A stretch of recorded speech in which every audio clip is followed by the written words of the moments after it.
誰か助けて、こいつ痴漢です。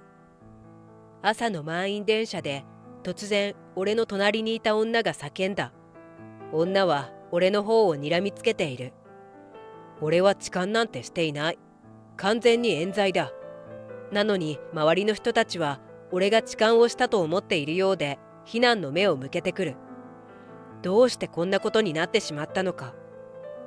頭の中が真っ白になり、遠くなる意識の中、俺は昔のことを思い出していた。小学生の頃、俺は周りから気持ち悪いと言われ続けていた。それにはとある事情があったのだが、俺の力ではどうしようもない出来事だった。保育園に通っていた時は、俺が他の人と違うなんて気にならなかったし、周りの連中も気にしている様子はなかった。俺を見た親以外の保護者からは眉を寄せられることが多かったけれど、しかし小学生になるとだんだん周りから阻害されるようになってしまう。普通の人とは違う俺を見て、クラスメイトたちはキモいとバカにしてきたのだ。あまり自己主張ができない子供だった俺は、周りからバカにされても何も言い返せず、俺のおとなしい態度が余計に事態を悪い方向へ転がしたようだ。友達なんて一人もできず、学校にいる時はずっとうつむいてばかりだった。そんな俺にも転機が訪れる。小学4年生の時だ。クラス替えでとある人物と同じクラスになった。そいつの名前はハルト。今まで別のクラスだった俺でも奴の存在は知っていた。いわゆる陽キャというやつで、いつもクラスの中心にいるような人物なのだ。明るくて優しくて、おまけにイケメン。学年中の人気者と言っても過言ではない。そんなハルトが俺の隣の席になり、いつの間にかよく話す仲になったのだ。ハルトくん、あいつとは仲良くしない方がいいよ。なんでだよ。だってあいつキモいし。どこがっていうか、誰と仲良くするかは俺が決めるし。あいつなかなか面白いやつだよ。お前も一度話してみたら。ハルトがそんな風に言ってくれているのをたまたま聞いて、俺は心の底から嬉しくなった。だけど人気者のハルトがなんで俺みたいな嫌われ者と仲良くしてくれるのだろう。ずっと疑問に思っていた俺は、ある日勇気を出して聞いてみた。お前さ、クラスで一番に早く来てウサギの世話してるだろ。まあ俺生き物が好きなんだ。と思った。世話の仕方が丁寧だもんな。俺の家もウサギ飼ってるんだけど、超可愛いんだよな。俺ウサギがめっちゃ好きでさ。そうなんだ。あんなに活発なハルトが可愛いウサギが好きなんて少し意外だったけれど、何を好きかはその人の自由だし。それにハルトの話しぶりから飼っているウサギをどれだけ可愛がっているか伝わってくる。愛情を持って大切に育ててるんだなと思ったら、思わず笑みがこぼれた。いいよね、ウサギ。めっちゃ可愛いよな。だよな。でもこれ他の連中に言うと、男がウサギ好きなんてってバカにされるんだよ。でもお前はバカにしないって分かってた。俺がお前と仲良くしたいのはそういう理由だよ。そう言ってハルトはとても嬉しそうな笑顔を見せた。その後も俺たちは交流を深め、お互い一番の親友だと胸を張って言えるような仲になる。いつしかハルトに感化された俺は、ネクラな性格から徐々に脱出していき、学校でも笑顔を浮かべることが多くなった。それを見た周りの連中もだんだんと態度を軟化させていった。一部の連中は俺をバカにしたことを謝罪してくれて、大人になった今でも交流が続いている。ハルトとはその後、中学高校と同じ学校へ行き、大学は別々のところに行ったけれど、現在は2人とも地元企業に就職。これから先もずっとハルトとは仲良くしていきたい。そう思っていたある日のこと、とんでもない事件が起きてしまった。その日、ハルトから突然今から会えないかと連絡が来た。彼は事前にしっかり約束を取り付けるタイプなので、こういった事態はかなり珍しい。なんだろうと思いつつ待ち合わせ場所に向かうと、どうや、どうしたんだよ。そこには泣き晴らした目をしたハルトがいた。取り急ぎ近くの喫茶店に入り、人目のつかない奥の席に座り事情を聞く。ハルトから聞かされたのはとんでもない内容だった。実は痴漢冤罪にあって。この前いつも通り電車に乗ってたら、突然隣の女が俺のことを痴漢だって言って、違うって言っても誰も信じてくれなくて、ついに今日女側の弁護士を名乗るやつから訴えるって連絡が来たんだ。そういうハルトはかなり憔悴した様子だ。おそらくずっと一人で悩んでいたのだろう。ハルトはそんな卑劣なことをしないというのは、ずっと昔から一緒にいる俺が一番よくわかっている。それにこいつには大切な彼女がいるんだ。美香子さんはハルトとお似合いの美人さんで、ハルトを支えてくれるとてもしっかり者の彼女だ。そんな大切な彼女を裏切るようなことはしない。もしこれが美香子にバレたら、俺振られちゃうかもしれない。そんなことない。美香子さんはお前の味方だ。だけど怖いんだよ。もしものことを考えたら眠れなくて、痴漢男なんてキモいって美香子に言われたら、俺一生立ち直れないよ。ハルトは自虐の笑みを浮かべながら涙を流していた。そんな親友の姿を見て、俺はとあることを思い出していた。高校生になる頃には俺のことをバカにしてくる連中もさすがに減ってきていた。だけど俺を一目見て、キモいから近寄んないでと言ってきたクラスメイトの女子がいる。この女子はいわゆるヤンキーで、俺を見下しバカにしては暇を潰していたようだ。そんなある日、ヤンキー女子が俺に襲われたと言って、俺を犯罪者に仕立て上げようとしたのだ。警察に訴えられたくなかったら慰謝料払いな。どうやら金目的だったようだが、この冤罪を晴らしてくれたのがハルトだったのだ。襲われたって言ってるけど、いつどこで襲われたの？昨日よ。昨日の何時？何時って夕方5時くらいよ。みんなが帰った後、教室で襲われたの。へえ、昨日は俺と一緒に夜までずっとカラオケに行ってたんだけど、どうやって襲うんだ？当時ハルトと俺はクラスが別で、まだ入学して間もない頃だったこともあり、ヤンキー女子は俺とハルトが親友だと知らなかったらしい。クラスでぼっち気味だった俺に冤罪をかけるのは簡単だと思ったのだろう。ハルトはヤンキー女子を完璧に言いまかし、俺を守ってくれたのだ。今度は俺がお前を守る番だ。俺はハルトの痴漢冤罪を晴らすことを決意した。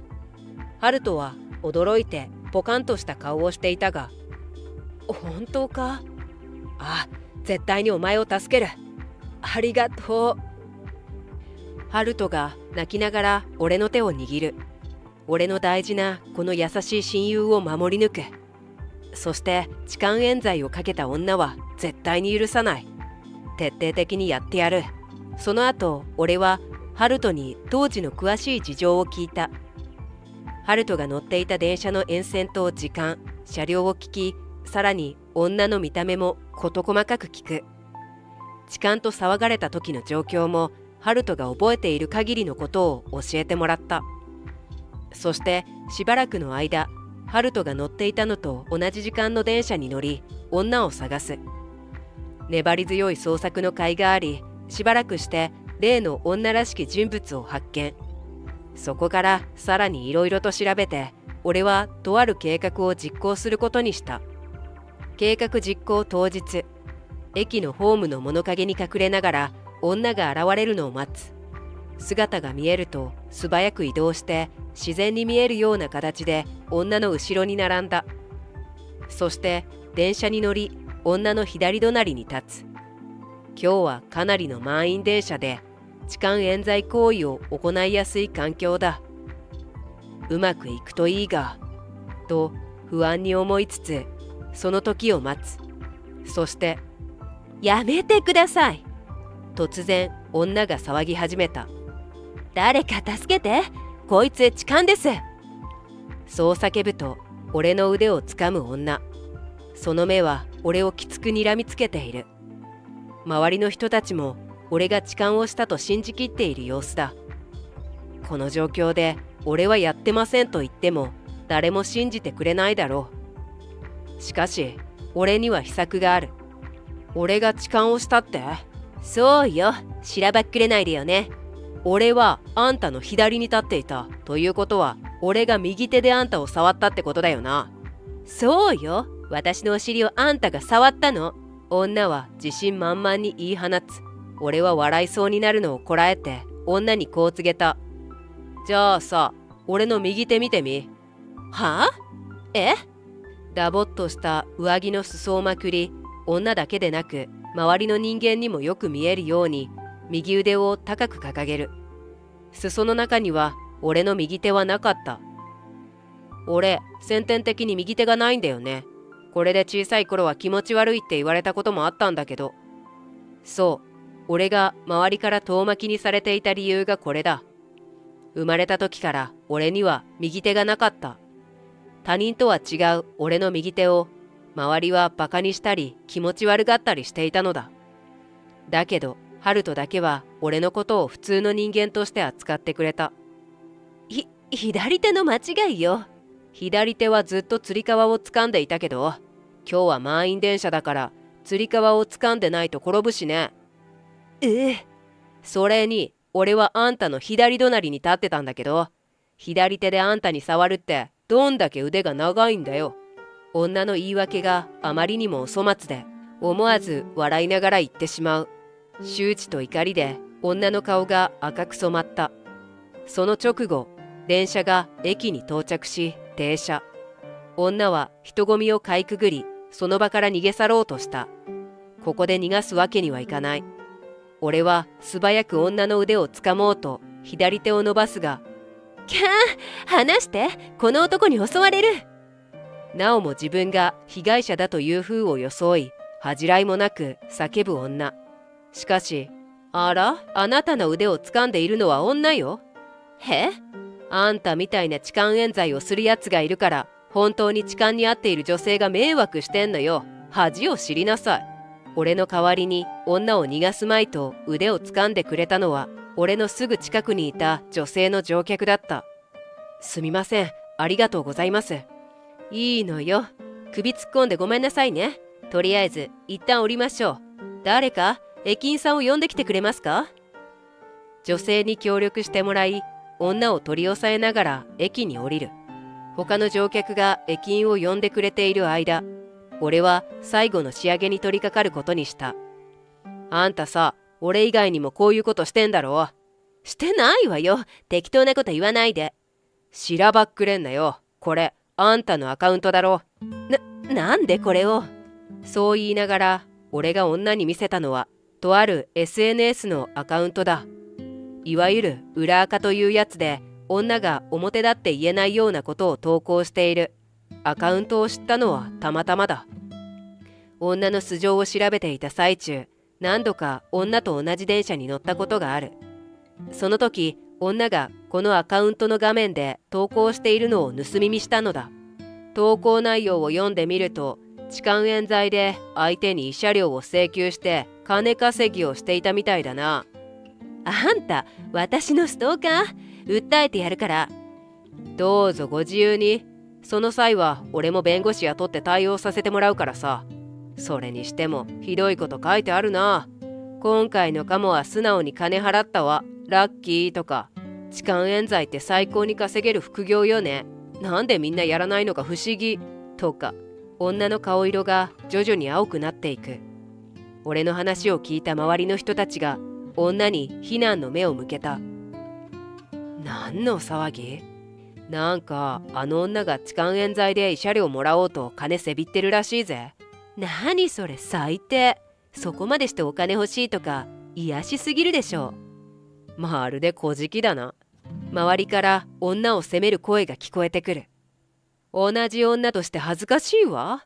あなたのやってることは立派な犯罪行為よ。本当にまるで小じみたいね。いいえ、小じの方がまだまし。こうやって他人に罪をかぶせるあんたは小じ以下よ。そうだな。あんたは最低最悪の人間だ。俺の親友を泣かせたこと、一生後悔しろ。悪事がすべてバレた女の顔色は青を通り越して白くなっている。その後すぐ駅員が到着し、悪質だと判断され警察が呼ばれた。女はふらふらとした足取りで警察に連れて行かれる。まさか自分が捕まるとは思ってもみなかっただろう。ああいう人間が反省するとは思えないが。女のアカウントを見ると、どうやら普段は普通の社会人をやっているようだ。痴漢冤罪で金稼ぎをしていたのは推しアイドルのグッズやチケットを購入するためらしい。